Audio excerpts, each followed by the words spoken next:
So let's get into the spiritual casino or gambling.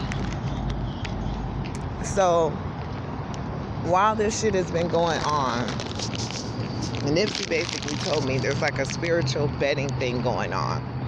You know, like everybody is making bets as to whether I'm going to follow certain instructions from certain people.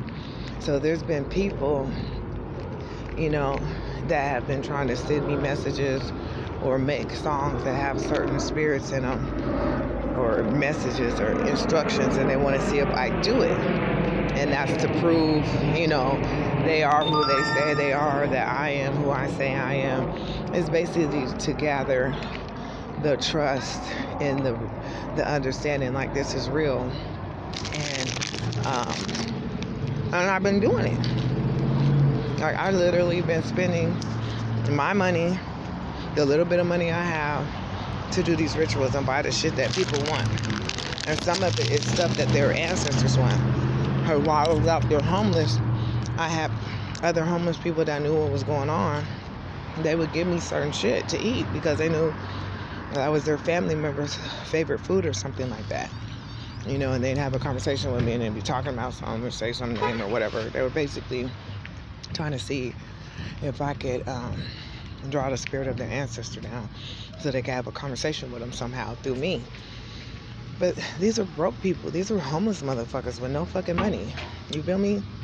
And they're still giving me their food so that I can eat and draw down their ancestors because they're showing respect, because that's what you're supposed to do. At the end of the day, when somebody's a medium, you're supposed to give them some conversation. I don't really want no money, but goddamn, I need it in order to buy the shit that these spirits need to eat. I need energy so I can walk around and do the shit that these motherfuckers want me to do. That's why I know Nipsey is making sure that I have what I need to do whatever he asked me to do. He makes sure I'm in the neighborhood to get whatever he want me to get and get it for a decent price. Because everything in the fucking off of Crenshaw and Slauson, you know, all those different ways are, they're just cheap stores. Like, you can get shit for cheap. You can get a fucking soda can for 50 cents. You can't really get that shit nowhere. You can't even get that shit for 50 cents at a damn 7-Eleven. You can get a beer for $1. You can only get that shit in certain neighborhoods. You can't, like, go anywhere and do shit. Like, I can't go up to Santa Monica and get me $1 beer. Because sometimes they be wanting alcohol. They be wanting their shit. Like, Tupac like High Life. Tupac like orange juice. He likes Sunkist orange juice, orange pop, and he likes orange juice. He like El Pollo Loco too, so he makes sure I eat a lot. I love El Pollo Loco too, so I don't mind. Like, especially if it's some shit I like, I really don't mind eating it or getting it. And like El Chapo, he like Otis con Pollo, and he like salsa, the verde salsa. So I know that's him. And then he does certain things, like when they have me have the bandanas and they tie him up a certain way, it's certain people that's tying him up, because Tupac then tied it up, and Ramon and El Chapo were pretty much, and of course Nipsey, they're the only ones who really be tying up those bandanas for me, and I put them either on my wrist.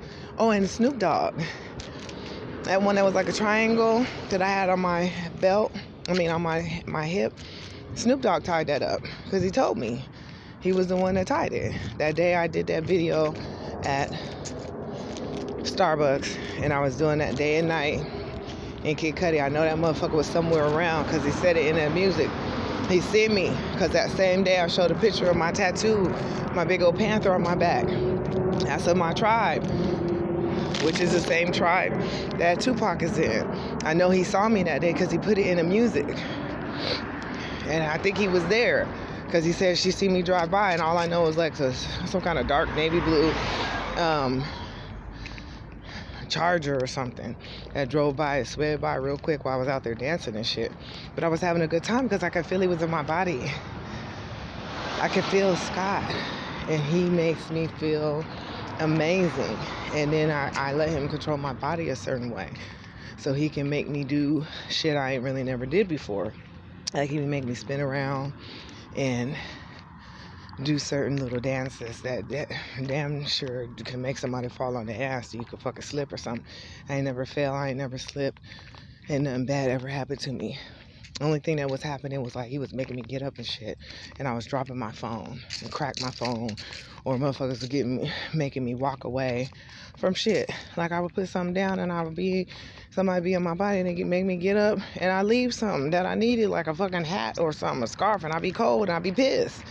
And I wouldn't want to do nothing because I'm like, God damn, you can't fucking make sure that the little shit that I have, that I keep it so I can fucking not be suffering. You know, I don't care what it is. Wear some soap in my bag so I can wash my damn coochie in my hands and shit while I'm out there, or some water. You know, it's like certain things that I need just for my body, myself, my fucking mental sanity. You feel me? And I know Nipsey was making sure I got it because we had a conversation, because Nipsey talks to me. And one day, just like a year ago, we had a conversation. I told him, I don't like it when you do this. I don't mind you being in my body. I love you to death and to life. But motherfucker, don't be having me do this, this, and this. And if you got somebody around me that you know you can jump in their ass, you need to jump in their ass and make them act right. Because I don't want nobody talking shit to me, because I'll fuck around and fight out here. And these people are ignorant. These motherfuckers that talk shit to people they don't know and do shit, they got spirits in them making them do that. Because why the fuck would you fuck with somebody you don't know? And he was like, okay, I see what you're talking about. I'm going to make sure you don't go through that, because you're right. You really don't have to go through a fucked up experience when somebody else is in your body, when they can control certain things in your environment. So back to Scott. So with this new album that he made, I know he channeled my dad. Because I keep on talking about my dad, and I keep on saying that you motherfuckers don't love me because you're not really my biological family, or I wasn't raised around you.